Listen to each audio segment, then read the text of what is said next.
common mentality that comes up in people when I speak to them about these very basic and easy self-defense techniques is that they think it's going to make them paranoid or too fearful when they're out in the world. These are basic awareness type habits that you can cultivate that help you perceive your environment in a way that minimizes the chances of you ending up in a dangerous scenario.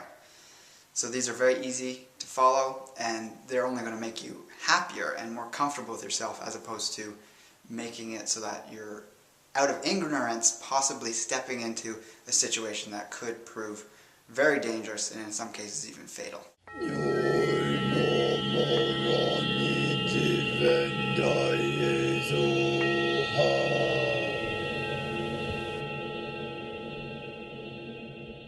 Hello kindred longevity lifestyle designers, this is Zach here with secretsoflongevity.com. I've done a video on this topic in the past, but I wanted to do an updated version of it that had more clarity and was more applicable to some of the things that I've discovered lately, and also some recent events that have this kind of thing on my mind. And I think it's important for this to be at the forefront of people's minds as time goes on and we see more of these really sensational stories that are really shocking, but are just a wake-up call to acknowledge the reality that we go about our daily lives in many cases in a sort of a false state of comfort, of feeling like we're comfortable or safe. And like I was saying in the intro there, this isn't about trying to make you feel paranoid, but rather to make you more comfortable. Not a false state of comfort, but a realistic state of comfort, because if you have a certain level of yourself on guard, which if you look out into the wild of any species of animal, whether it's a top-level predator or it's a very small herbivore, they all have this continuous awareness of their surroundings, and they have street smarts, so to speak. In that case it would be forest or savanna smarts or jungle smarts. But you need to know your surroundings when you're going about even just very daily menial tasks like going shopping. You're at a parking lot, you're in a mall, at a parking garage. That can be a very dangerous place when it's dark, and there's places for people to hide and come out at you if they're looking for an opportunity. Now, one of the first things I need to cover is the idea of taking a weekend course or even several courses here and there on self-defense training. This is really popular for women, like female self-defense training to prevent predators from attacking them, raping, mugging, etc. Those are really worthless. Now, of course, any level of training in anything is going to be better than nothing, but it's worthless in the sense that it's going to actually give you any degree of tools that are actually going to be useful in a crisis scenario. When something happens suddenly and you're unprepared for it, and you cannot prepare for something like this unless you're actually practicing a martial art on a daily basis for a long period of time, and if you actually worked these techniques into your muscle memory to be able to execute them in that split second, very short period of time, when that heat is on and you need to be able to execute those things. You can't simply think your way out of these scenarios. It's going to be a fight or flight response. Anyone that's been in a physical altercation of any kind knows that your body just reacts. There's no time to think jab to the throat, knee to the crotch, and arm bar to the ground. It's just absolutely ridiculous if you've done that 20 times in a weekend with some instructor that you're going to be able to do that 3 years from now. But what I am going to talk about this video is 10 strategies that you can implement in your life and work the habits up, which isn't specifically fighting techniques, but they're just basic awareness skills. There are some exercises that you, like the first one I talk about, which you can implement, but it can work into a regular workout program, or you might already be doing it, and you'll get the benefits from it for those reasons. But these are not fighting skills, these are awareness skills to prevent you from accidentally getting into dangerous scenarios, which is a preventative type mindset. So as opposed to trying to address the problem, which would be someone attacking you for whatever reason, and this works for men of course as well, but we're doing this mainly for women because they're going to be the ones most susceptible or most easily preyed upon by someone looking to do this kind of thing. Whether it's stealing your car from you just as you're putting the keys into ignition, whether they want money or some precious item off your body, whether they want to rape you, etc. So while I'm not saying you should abandon anything you're doing, whether it's minimal or more regular in terms of self-defense fighting techniques. I am saying if you have a limited amount of time in your life to devote to this, it would be more effective to do the thing that would be more preventative and builds this awareness, which you could do on a daily basis anyways, as opposed to taking the time to do these courses, which really are very ineffective when it comes down to the crunch time. There's a lot of stories out there of black belt females getting mugged or raped, or even black belt males in the heat of a scenario getting attacked, and those things don't come out because, first of all, they haven't actually been training in a style of martial art that's effective for real-world combat. It's been more for show, as a lot of these sort of traditional style martial arts tend to be, or if it's MMA, it's more for cage fighting, and that again is for show, and before you get into a fight, you know your opponent's weight, fighting technique, they're going to be matched for you in size, etc. So again, in the real world, you don't know how to work against someone with a weapon, you don't know what strength they have in terms of the size of their body. It can be very deceiving, and there's all these unknown factors which real martial arts, which are used by the army, police, bodyguards, etc., are much more effective at doing. So if you want to learn a martial art and you are interested in doing that, I highly recommend just checking out this book review I did on my other channel, my vlogging channel. So you can click this link if you want to learn about Julong Bagua, which is a martial art I engage in. I have in the past taken it for 2 years. I've been on a long hiatus, but I'm starting that up again in my life. And that's partly why I wanted to bring this video to you, is to give you some very simple techniques, which aren't from that style by any means, but if you are looking for the actual fighting techniques, then I'd recommend a style like that. So thanks for bearing with me with that introduction. It was important for me to get that out, to give the framework and basis for what I'm going to be speaking about. Like I said, there's 10 easy to do techniques that you can start incorporating into your life that are going to drastically increase your ability to defend yourself by simply avoiding any confrontation in the first place. And that's the whole idea of martial art, is you want to avoid the actual fight, or if you get into a fight, you want to end it quickly. It's not about long drawn-out fights. It's not about how many combinations you can execute on the person. So number one is going to be learning how to sprint fast. So that's what I was talking about. This one is actually the one thing that would be an exercise. If you go to the gym or you're a healthy person and you actively do things, learning how to run fast, it should be something you do on a regular basis. I just do it once a week. I go out for some sprints, and I make sure I'm sort of keeping that up in my ability, that if I had someone that was chasing me down for whatever reason, I could probably outrun them unless they happen to be faster than me. But I'm a very fast sprinter because I've ran my whole life, both in soccer. I did more long distance running when I was younger, and then I've continued with hill sprints and wind sprints on a semi-regular basis over the years, and it's a very healthy form of exercise because it builds a lot of rejuvenating hormones up in the body, builds muscle mass, builds bone density. It's really good for your cardiovascular health, and I did a video in the past if you want to learn more about how to do that, how to execute that in a safe way that's going to be building to your health. You can do interval training of any type basically to help build this, but specifically sprinting is the action you'd be doing if you're running from someone, so that tends to be the best one to do. So again, that video talks about the benefits of interval training, specifically sprinting, and that just gives you a good framework for understanding that more in depth if you wish to do so. Strategy number 2 for prevention of confrontation in your life is going to be walking with confidence. So anytime you're out and about, doing errands, walking, going out to a party or to bars, whatever it is you're doing that involves walking around, especially at night, that's even more important. But as a side note, if you're walking around at night, it should be a no-brainer that you avoid dark alleyways and things like that. You want to always stay in well-lit areas around other people. Obviously, it's going to be better if you're walking with multiple people, some friends, etc. But as you're walking around, especially if you're on your own, you want to have a sense of confidence about you. I see so many people, as I walk a lot for my own errands around my city here, I see so many people walking like this. They're very withdrawn, they're not good posture, they walk in a sloppy way. If you should be walking, as Li Chung-Yan would say, sprightly like a pigeon. So it's letting your chest be upright, letting your head sit over your shoulders as opposed to leaning forward or leaning back, and making eye contact with people. It doesn't have to be like staring them down, but it's having a confident awareness that shows to them that you're someone who has your wits about you, so they're not going to try and mug you or do something to take advantage of you. You're someone to be reckoned with because you're aware of your surroundings. And this is really important for women more so than men, because men obviously they can have size and they can be off in their own world and no one's going to attack them if they're 200 pounds and 6'3".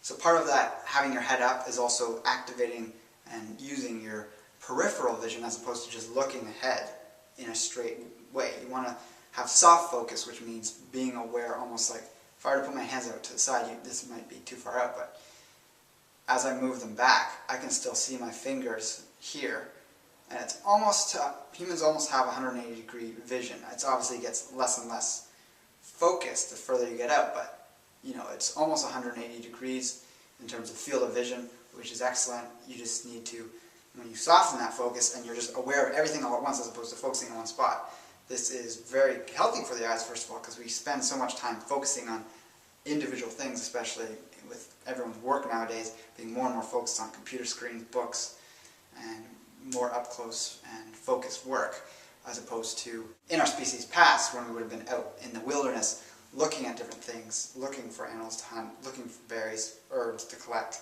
etc.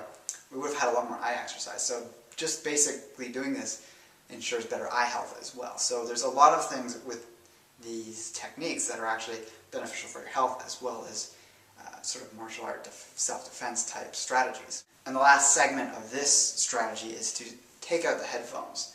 You don't need to be listening to music at every waking minute. If you're on the bus with a lot of people, and or any kind of public transportation, there's a time and place to do that. If you're walking down the street, it's the middle of the day and there's tons of people, have your headphones in. I wouldn't recommend wearing your headphones when you're walking down anywhere, even during the day when there's very few people. You can't hear traffic as well. You can't tell often here if someone's coming down through an alleyway. They might be stepping on rocks that you could hear. It could be someone that could suddenly jump you or demand money from you, etc. So if you have your headphones out, you're going to be aware of those things. Some of you might have heard of the recent attacks, or the big one that happened was the attack in Miami, but there's been actually several attacks in Miami of people who've been very high on some sort of drug, who have disrobed themselves and then literally attacked and cannibalized people. In many of these cases, they've been biting people, or attempting to bite people. There's been one severe attack that's been the most well heard about, of someone actually eating large amounts of this person's face. It's a horrible and shocking story, but this is what I'm referring to as a wake-up call to people about these shocking things that are going on. There's weird stuff out there, and if you've ever been in scenarios, like I said, where there's a sudden physical breach of your personal bubble, it's really a wake-up call and makes you realize that you need to have your wits about you when you're out in the world. This unfortunate person was just going under some underpass when someone attacked him and knocked him to the ground and started eating him. So I posted a video on my vlogging channel here where I talk about it. I give some links to the articles about it, as well as the back history if you want to learn more about this. Yeah, it's just shocking. But I wanted to include this in this video so that people were aware of it. It's because we need to see these things as a reminder to how important it is to have our wits about us in the world. I was once downtown Toronto with a friend. This was one scenario. It was very minor, but it was very sudden, and it was one example of some physical altercations I've had, which are very sobering and really sort of bring you to your senses very quickly in life in general. And this person and I, a friend, were walking down the street. It was a busy street. There was other people, and there was a female friend, and she was here. I was on the inside. We were walking simply on, and we obviously saw someone coming towards us, but we didn't pay them any attention. And just as they were passing, my friend, he went out and straight arm, almost like clotheslined her in the chest. Or maybe it was her stomach. But he just kind of swung his arm out and whacked her with his arm pretty hard, knocked the wind out of her, and they just kept walking. And we were both at that time training in a martial arts style, and we were both shocked afterwards that neither of us had reacted. I was frozen. I didn't run after him and yell at him or do anything. He did actually try to do it to the guy behind us too, but he had seen what just happened to my friend, and he was focused on the scenario, but he still went for him. He put his hands up, I think. But anyways, If he had had a knife in his hand when he did that, my friend would possibly not be here today. But that just goes to show, if we had been aware, it was actually a homeless guy, he was clearly homeless, we would have been more aware of him had we been up and looking, as opposed to absorbed in discussion or whatever it was we were doing. And he was wearing a bathing cap, he did not look very sane at all. So these things just are reminders, like I've been repeating through this video, to take caution when you're out in the world, especially bigger cities. And as is the case with the Miami thing here, there's some very crazy people up there that you want to be fully aware of in your surroundings so that they can't take advantage of you. Strategy number 3 is if it's late at night and you're in some sort of building with multiple floors and there is an elevator, take the elevator down as opposed to taking the stairwell. A lot of attacks happen in stairwells, in the dark, late at night, especially if you're female, and that's just a common sense thing to avoid in the scenarios as best you can. Strategy number 4 is if you are going out to your car, and this is more specific again late at night, a lot of these are more important to follow when it's late at night or you're in areas where there's less people, is to have your keys in your pocket and palm your keys in a way that you have some of them sticking out of your knuckles like this, and just have your hand in your pocket like that. You don't need to be waving it around. If someone were to come at you as you're unlocking your door, and they're, in some cases this would be them trying to grab your keys off you and take your car, you have a way to fight back. At your hand, ready to go. You can even unlock your door with, if this is the longest key here, probably move those out of the way so I wouldn't scratch up the door, but you know, that's in my pocket, I pull out my keys, then I unlock my door and I'm in the car. And there's a very small window of opportunity there for someone who's wanting to attack you or rob you in some way, and you can just have that at your ready as you're going to your car. And it's not about being paranoid, it's about just being ready and being aware of your surroundings as you're getting into your car. Strategy number 5 is as you're getting into your car, before you actually open the door, take a quick glance in the back seat, especially right where the feet are. This is very common in terms of people being attacked in their cars. If someone observed them parking and leaving their vehicle, they noticed it was a woman on their own or a man on their own who went into the store or whatever, they broke into the car, they're hiding in the back seat or into the area where the feet are. If you have tinted windows, it's a little harder, but just take a quick peek before opening your door. And that way you're not going to get into your car and suddenly have a gun or a knife pointed at your head or a knife at your throat or something that's going to allow this person to take advantage of the situation. And that'll give you very limited opportunities in ways in which you can fight back once you have that weapon held to a place that's very vulnerable. Strategy number 6 would actually come before number 5, I just realized. And this is another thing, as you're coming up to your car, have the awareness of what types of vehicles are beside your car and who's around as you're getting into your car. There's a common thing as well as unmarked white vans or a van that has a sliding door being right beside a car where there was someone who observed a woman or man leaving who was on their own. So they come back to the car, they slide the van door open, grab them, pull them in, shut the van door, and they drive off. Very quick and easy for a couple people who want to do this, abduct you, harm you in some way, will do it in this fashion. The other thing to be aware of is if it's not a van but a car or a vehicle with windows that you can see into, and if there's someone just sitting there, maybe they were sitting there when you got there and they're still there when you get back, that's a bit suspicious. And as a female, if it is, you know, a dark, obviously if there's other people around you don't need to be concerned about this, but if it's a dark parking garage, you're at a mall, you're leaving, it's the evening, and you see a car beside you with a man sitting in the passenger seat or even in the driver's seat, but it's right next to the car, go back into the mall, ask a security guard just to escort you. It might seem a bit embarrassing, but the security guard is going to be more than happy to do that for you. That's what they kind of get a joy out of doing, is being a protective person for that area, so they're going to be more than willing to be able to do that for you. Strategy number 7 is to immediately leave upon getting into your car. Don't spend time texting, fiddling with your phone, doing all sorts of things. I mean, you might put music on or something, but get into your car and leave in a very short period of time. Don't sit there doing several minutes worth of stuff just because you don't want to do that while driving. You shouldn't do that while driving anyways, but just get in your car and leave If it's a dark parking garage, more important to do that. And also lock your doors as soon as you get into the car, of course. And just make your way out of there as soon as possible. Number 8 is a worst case scenario thing. If you happen to be in a position where you're driving your car and as you got in, someone got in there and has holding a knife to your throat or a gun to your head, is to crash your car. They are asking you to go drive somewhere or do something for them. You don't know if they're going to kill you afterward. You don't know if they're going to harm you afterwards. You don't know if they're going to make you drive somewhere and then rape you. So you take the car, say it's in a parking lot, you're leaving the parking lot, the first car you see, and make sure there's no one in there or there's no one around, or you can use any other object that's sturdy enough to crash into, like a tree or a pole, and make it look, obviously, a bit of an accident, like you're panicking, and crash the car into it. And then, of course, if there's the opportunity and there's a bit of a kerfuffle because of that, you can make your way out and escape at that time.